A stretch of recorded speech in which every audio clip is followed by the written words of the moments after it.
You're listening to Sox in the Basement, a production of the Broadcast Basement Limited, where every show is 30 minutes of good and comes from a basement bar on the south side of Chicago. Pull up a stool, pour a cold one, and join us right now for Sox in the Basement. Heard everywhere podcasts can be found, and always at soxinthebasement.com. Pull up a stool, Ed, because I just came from a funeral today. I'm sorry. I'm sorry to hear that. No, I was going for my friend. My buddy, his mom passed away. And this is one of those things where, like, I'm his buddy. I care about him. I went for him. You're there to support him. Yeah. Yeah, but I hate funerals. As opposed to the millions of people out there who love him. Oh, yeah, there's people that love them. There are people, I think, that love funerals. Love them. You know, see, I go to funerals or wakes, and I'm just one of these guys that sits around and observes how other people act. And there's always those people that will stand around and just use, like, the cliches. Oh, she lived a good life. Oh, she's in a better place now. How you doing? I'm doing okay. How are you doing? Like, all those things that, like you start having the same conversation with everybody there.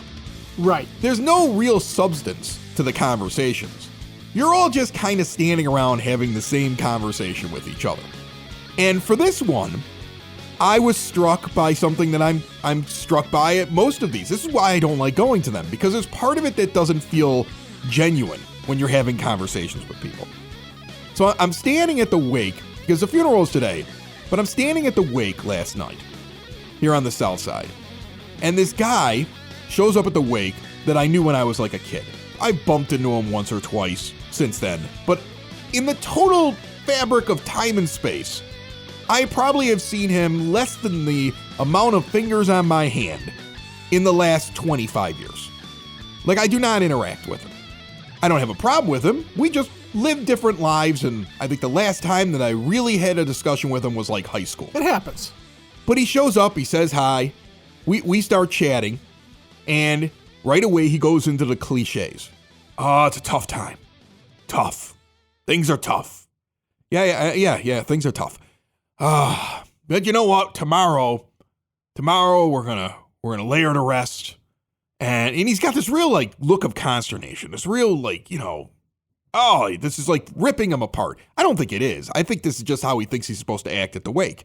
Sure. And he goes, you know, and then we'll sit down and we'll have some food. She always liked food. I almost burst out laughing right there. Wait, I'm sorry. She liked food? She always liked food. Now, she wasn't a big woman. This wasn't like a slip where, like, she was a fatty and, like, she was, like, you know, carrying 450, 500. You know, she sat down and she ate 6 meals a day. At the buffet line, she was the first one there. Not at all. She was a small woman. He couldn't find anything else that he could say about her. He couldn't say, oh, you know, she always loved skiing. Or, you know, she loved her grandchildren. Or he couldn't come up with anything except for, you know, she always loved food. And I was like, she always loved food. You know what she enjoyed? She enjoyed consuming sustenance to prolong her life. And I thought to myself, who doesn't enjoy food? Who are these people out there that at their funeral, somebody's going to say, you know, he never liked eating. And now he doesn't have to eat anymore. He's in a better place. He's in a better place where there's no food. And he never has to eat again. Or maybe he's in a worse place where he has to eat all the time. One of the two. Right. I remember back in the day, you know, we went to a ball game and she was so annoyed by the hot dog vendors trying to push their food upon her. So she's much happier now without any. Or in this case, she just loved food. And here's the worst thing about it. That was one of the most poignant moments of the last 48 hours. Because the talk is so empty at these things. And look, I've lost people. I've gone to wakes. I've gone to very sad funerals. I've also gone to them where, you know the person. I haven't seen her in years. And, like, people start having these conversations with each other. And this guy, all he could come up with was, she always loved food.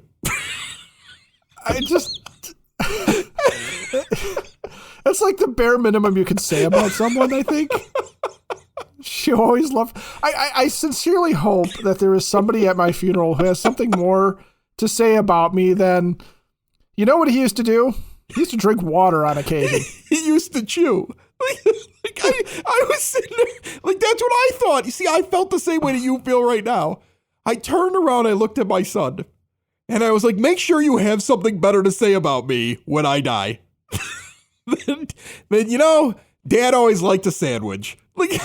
Now, I will say I'm not sure that my children have anything nicer about me to say than, you know what, Dad really likes donuts. Dad always, yeah. I just want something better. Like, when I die, give me anything other than, he searched for like the deepest thing that he could possibly come up with. And he goes, she always liked food. I will work on making sure that if I am at your funeral, if you go first, that I have something nicer or deeper to say about you than the fact that you liked food. And I won't even cheap out and say, you know what else he liked?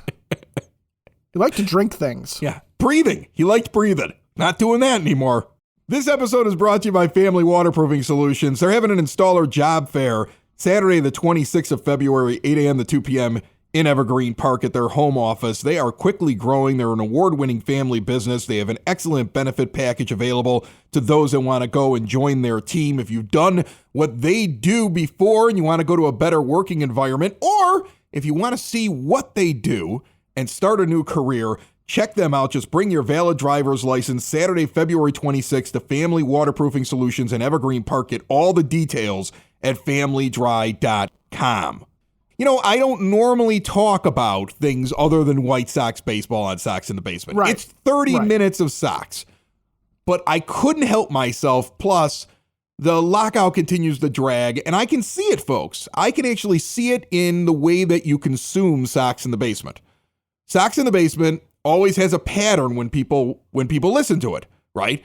And the first day it comes out, big listenership. And then it's like a little hill that slowly comes down again till the next time it comes out, big listenership. Some people listen to it 3 days later. It's on demand. You can listen to it whenever you want to. Sometimes people go back and they check out other episodes because they're starved for baseball. They just want to enjoy another one, and it's only 30 minutes, right? But in the last couple of weeks, since the mediation ask by the owners, since some of the annoying tweets that have been sent out by both sides, you can see the anger in White Sox fans and baseball fans because they're now consuming this show like they're watching something like on demand on like an app, you know, like I'll get to it when I get to it. When I get to it, I'll listen to it. We're still have the same amount of people listening, but I can see by the days that they listen to it, people's interest in baseball is disappearing. Like, there are people who are angry and there are people that are not as interested as they normally would be, especially this time of year. They still get to it eventually, but the listening habits, I can see a clear change in them. And I'm sure they're seeing the amount of people that still check out SoxOn35th.com, our partners, and all the articles that they have over there. They're seeing the same total numbers, but things are being consumed differently because there's a palpable annoyance with this lockout and the way that things are going. So I share my funeral story because, honest to goodness, what else are we going to talk about? These guys have to work out their problems. They're trying to get what the labor secretary or something involved, wasn't it? The U.S. labor secretary is what's he going to do? To step in and come in and help him negotiate, as he put it, the way he would in any industry where he wants ownership and workers to come together. I share in people's sort of waning interest in some ways because, yeah, it is. It gets frustrating to hear the same thing over and over again, which is baseball's not happening anytime soon because the players and the owners can't get themselves together. So it's not that they can't get together, like in a room or something like that. They have the ability to do that whenever they want to. The problem is that the owners decided they were going to play this game and try to put pressure on the players, and the players are calling their bluff. And in the end, we suffer as a fan base. Right. It's funny to me that they forget the fallout from the 94 strike because they're going to get the same thing here. They had to literally turn a blind eye to Sammy Sosa going from a guy who hits 3 home runs a year to breaking Roger Maris's record along with Mark McGwire, who had the pills sitting in his locker in broad daylight. That's what saved baseball. Attendance was down, revenue was down. There were people who were so angry with what they did. The fan base and interest disappeared. And that was before we had all the options we have for our entertainment that we have now. This is a blunder, not only on the part of the owners, but a massive blunder on the part of the players as well. Because in the end, if the gate goes down now over the next couple of years because you take away a couple of months of a baseball season or people feel wronged by what you did, it will affect your bottom line in the future. Not enough that they care, because we're talking about millionaires and billionaires, and we're talking about money that you and I and anybody else listening here, unless you're one of the few privileged, will never see that kind of money. We'll never know what it's like to walk around with that kind of money in our bank account and not care about what the peons of the world believe and how they feel. But the peons are getting angry. I think that's my point. The peons who they don't really care about. They say they care about us, right? The owners are like, we're doing this for the betterment of the game because we love the fans. And then the players are like, we're doing this because we want everybody to be competitive because we love the fans. I don't feel love. I don't feel any love at all. I don't. No. I feel no love. Nobody loves me. I feel zero love at all. You know what I feel like? I feel like the kind of person that at a funeral, somebody would just say, like the players and the owners would be like, well, he liked food. That's how much they care about me. Sox in the Basement listeners, do the hard work. And if you're a hardworking man or woman on the South Side, you need to be outfitted properly. And that's why you should visit Red Wing Shoes in Evergreen Park, New Lenox, and Geneva. A work boots specialty store that carries sizes from 6 to 16 and feet as wide as 4E. A 115-year-old company that came out of Red Wing, Minnesota. And one of its largest stores in the entire Midwest is in Evergreen Park, Illinois, ever since 1976. When you're on your feet, the footwear is everything. So why not get an expert fitting? They warranty, repair, and offer free conditioning with laces. And they also carry Carhartt work clothing as well. Located at 3347 West 95th Street in Evergreen Park, Illinois, at 208 East Maple Street on Route 30 in New Lenox, or at 1749 South Randall Road in Geneva. Visit them today. You work hard. You've earned it. Red Wing Shoes. In fact, you liked food so much that they're not even doing dollar hot dogs at the park again this year. Yes, thank you. I liked food so much. They wouldn't even do that, Ed. They wouldn't even mention about how much I enjoyed food because they're taking away the dollar hot dogs. Because I haven't seen them on the list. Let's do something that's a little bit more fun. Let's have some fun. Let's try and have some fun. You had this idea, so for the rest of the show today, instead of me yelling and screaming and getting angry and being, because I'm annoyed. I'm ticked off. There's enough things in this world right now to be ticked off about. I really need like a normal baseball season. Of course, I'm not going to get it. But let's do something fun. Yeah, let's play some Would You Rather. This is great. Okay. Well, it's fine. I got a beer in front of me. I've already been at the funeral, the post-funeral bar today. So I'm ready to go. Okay. So yeah, I'm thinking let's get to the we've run out of things to say and we're a little toasted. So we're having some bar conversation today. The 9-foot homemade oak bar. We'll keep it baseball. In my basement here on the South Side. Okay. Yeah. What do you got? Keep it White Sox related. Would you rather? Would I rather have a ballpark promotion where everybody gets a free cattle prod, or would you rather that the seats had rumbles in them so they could tell you when to stand up and cheer? Oh, so wait a minute. Everybody gets a free cattle prod. Why? Because I'm going to use it on the guy in front of me if they don't get up and cheer? Yeah, exactly. Yeah. This is a terrible idea. No. Yeah. First of all, you shouldn't need either. You shouldn't need a seat that tells you when it's time for you to cheer, but definitely don't hand out cattle prods. I mean, look, there are giveaways in the history of Major League Baseball that have gone terribly awry. That would be the worst one. Have you seen the way that people act in the stands these days? Do you remember what left center field looked like in the bleachers, especially in the early part of the season when people had been locked up because of COVID and they came out and they forgot how to act? That was nuts. You want to give those people cattle prods out there? What's wrong with you? Yeah. You're First 10,000 fans. Not everybody gets one. That's as bad as when they have bat night and then a fight breaks out. Or, right. or the Twins game that I went to, I want to say 94, 95, around the time of the strike, I went out there to Minneapolis with my whole family. and they were in that trash bag dome that they used to have, and they handed out real Major League Baseballs with the Twins logo on it for a rivalry game for the Twins and the White Sox. Well, where do you think all the visiting fans, where do you think they're sitting? They're not in the good seats. They're in the upper deck, and you've armed them with baseballs. When Shane Mack hit a walk-off home run to complete a 4-game sweep of the Chicago White Sox, I am surprised somebody didn't die that day. Like my father, I went to go throw my ball, and my dad grabbed me by the arm because I was a punk teenager. And he's like, you are not throwing that off the second deck. Meanwhile, everybody's throwing them. Like all the White Sox fans just throw. The players are running off the field. People are covering their children in the lower deck. You don't hand out weapons, Ed. That's a terrible idea. Don't come at me with that anymore. Okay, fine. How about something more related to the product on the field? Okay. Cattle prods for errors. I'll take cattle prods for errors. That's what I'll take. I'm okay with that. Because we gotta fix the defense. I'm okay with cattle prods for errors. Would you rather have Larry Garcia playing second base or a left-handed second baseman? Any left-handed second baseman? Do I get to pick my left-handed second baseman? You can pick. I'm sure I can find a few left-handed second basemen in Major League Baseball better than Larry Garcia. So if I can pick whoever I want to, I'm going with that. Here's the thing. This goes back to me in my mind with the Garcia thing. It reminds me of the Willie Harris thing in 2005. Right. That in the offseason, we just kept getting told Willie Harris is the second baseman.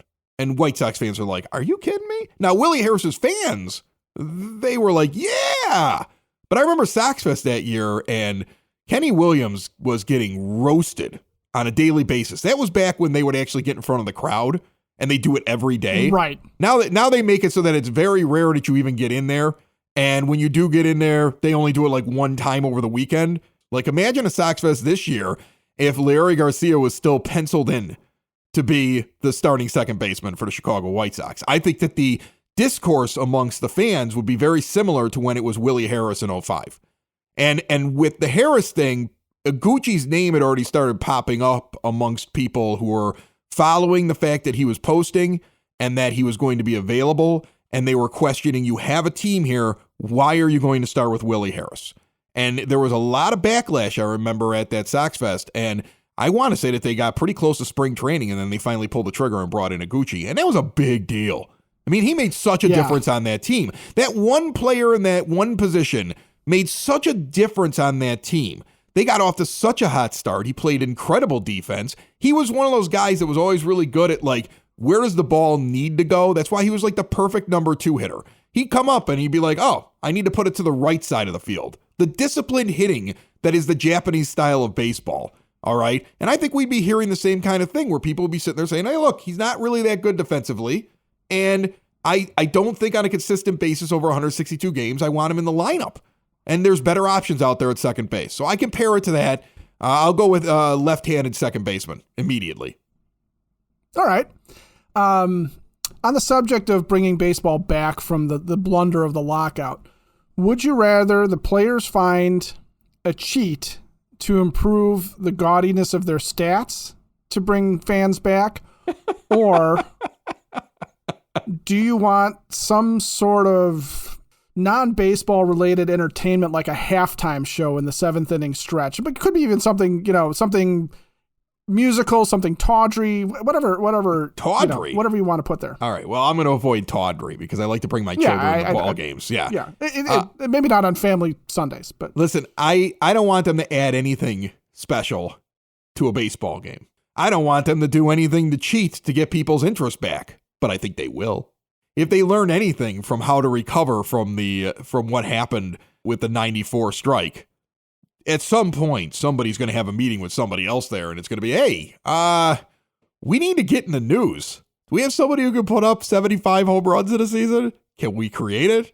Can we make a baseball that, we could kind of slip in there and kind of make the game more exciting? They're going to do something. They're going to have to. Because if they cut into Major League Baseball games, there will be blowback.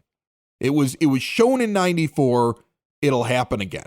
There will be blowback, as much as there are people out there who find it unreasonable, who will sit there and say, what do you care if they were 20 games shorter? I care about my team. I'm going to watch my team.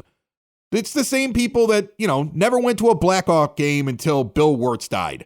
It's the same people that refuse to go into a White Sox game until Jerry Reinsdorf isn't around anymore.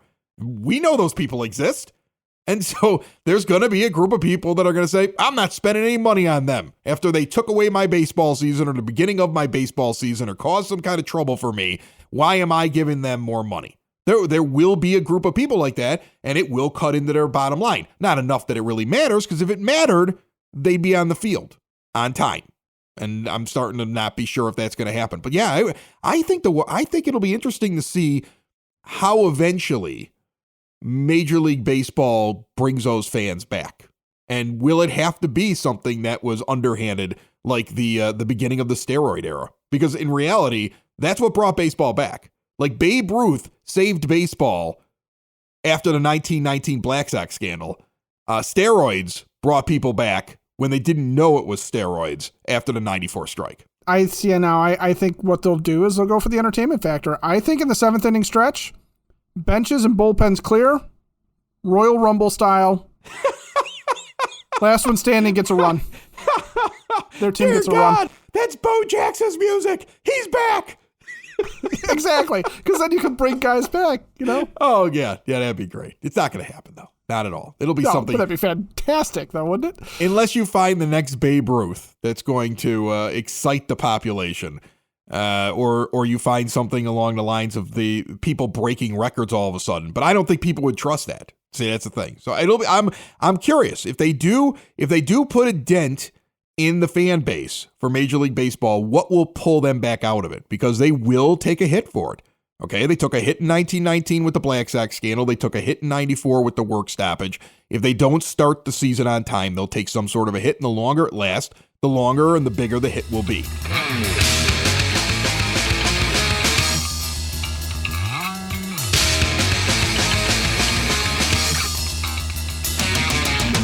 I want to tell you about what I did this weekend because I went out to go visit one of our proud sponsors here on Sox in the Basement. I went out to Blue Island to the Double Play Saloon, and I stopped into that place with the missus. That is a fun spot. We were out, we were bouncing around, we were seeing some people, and she's like, what do you want to do? I'm like, we're close to Blue Island. Let's go over to Double Play. They're big Sox in the Basement fans over there. They're big White Sox fans over there. Stopped in, saw the owner, Tommy. In fact, if you want to reach out to him, the Sunday Beanbag League, still taking signups. It starts February the 27th. You can sign up between now through this weekend. It is a 10-week long season, 4 to 8 players per team, and the Bags games are played on Sunday afternoons. You can text him or call him 773-574-0992. $5 basket lunch specials, $13 Miller and Bud family buckets there, temperature soup. In fact, he told me that he had Sox in the Basement listeners come in for the temperature soup because they've been hearing about the fact that they have great soup there and it's really cheap. And they have people that signed up for the Darts League that we've been talking about before this Beanbag League because they listen to the show. So fans are trying to find something to do while we're waiting for spring training and baseball news, and a lot of Sox in the Basement listeners in the area of Blue Island seem to be popping in and checking out Double Play Saloon. They have a newly remodeled private gaming area. Check them out at 13011 Western Avenue in Blue Island. All right, give me another one. Yeah, there's no would you rather there. That's just a great choice to go there. Oh, I had a good time. Listen, Ed, I had a good time.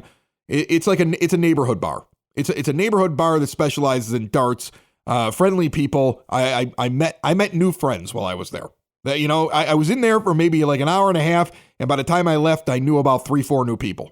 I would say that's a sign of a great neighborhood bar when you walk out of there knowing new people. Yeah, you know what? You need that in life. I just had this conversation with my son, who's 13 years old, going on 14, and who's going through a lot because trust me, it's difficult for these kids right now. Okay, they're going through an awful lot emotionally over the last couple of years. These are tough times, but you know what? They're going to be in a better place soon, and they always like to eat.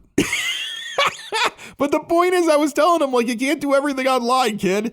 Get out into the world and meet some people. Yep. You know. So here's one. Here's one to maybe wrap this up on that thought. To save some money going to the ballpark because this is gonna have a financial impact on everyone. Would you rather have to share your seat for the entire game, or Natty Light, the official beer of the Chicago White Sox? Okay, so here the question is, can two people purchase one seat and split the cost? Is that what you're trying to say to me? Yeah. You have to share your seat. They're gonna try and double up on everybody. 500 levels probably getting the shared seats more than the 100. Let's face it. But yeah, you might have to sit on somebody's lap or vice versa. Have you seen the size of White Sox fans? Have you seen the size of people in general? How are two people going to use that seat? This is as dumb as the cattle prod thing, Ed. I'm starting to think you didn't prepare for this show very well. Okay, I would go, instead of that, Natty Light, the official beer of White Sox baseball. That's fine. You're going to be selling some pretty cheap beer out there, and it's going to get a little wild, especially like on the weekends in the summer when it's 90-some degrees out there. It's going to get a little nuts. I don't think I've had Natty Light in a long time. I'm a beer snob. All right, I used to drink it. I think everybody has a point in their life where they're like, yeah, that's what I am drinking, or that's what I used to drink. Natty Light, when you have $5 and you want to drink 30 of something, like that's right. Basically what it is. Well, hell, you know what I'm thinking is after enough Natty Lights that seat sharing thing isn't really that bad, really. We'll probably go along for it at that point. I want retro beers to come back. That's what I want. I want a retro. Cool. I want a retro beer bar. I don't think you could actually recreate. Well, maybe you could. Wouldn't that be now? That's a great idea. I just came up with an idea here in my head. Somebody's going to steal this.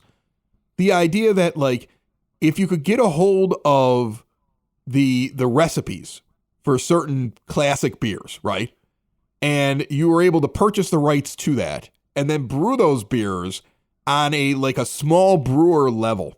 And then you were able to like offer Red Dog inside of your retro bar. I want to say that that's what they did when they brought back Schlitz a few years ago, is that they found the old school original Schlitz recipe and then started brewing it in small batches. That would make sense. You see? I'd be into that. I will, if I see something that I have not had in a long time and all of a sudden it's there, I'll get it. And then I'll drink it and I'll be like, oh, I remember why I don't drink this anymore. But right, I'll at least try it. I'll at least try it once. You know what? But for that one moment, you're like, oh yeah. And then you're like, oh yeah. That's what I want you to remember about me, Ed. Okay? What's One day at the end of my life, Chris. He'd drink anything once. And in there as well, he was also really, really upset about the whole lockout thing. That really annoyed him. Right. Especially because of the fact that it seems like whenever the White Sox are on the cusp of going out and winning a World Series, there's a labor issue. I feel like 94 stole a World Series championship from me. I know younger people out there who, weren't around or were little kids might not feel that way. But, teenage Chris, I think, what is it, 94? I'm a junior at Brother Rice High School, going in the games with my dad all the time. He's got season tickets. Go through that whole season after going through 93 and watching him clinch and knowing we were that close. We were a Robin Ventura foul pole, just miss home run in Game 5 against the Blue Jays. We were that close to making that 3-2 over the Jays in the 93 postseason. It was that freaking close.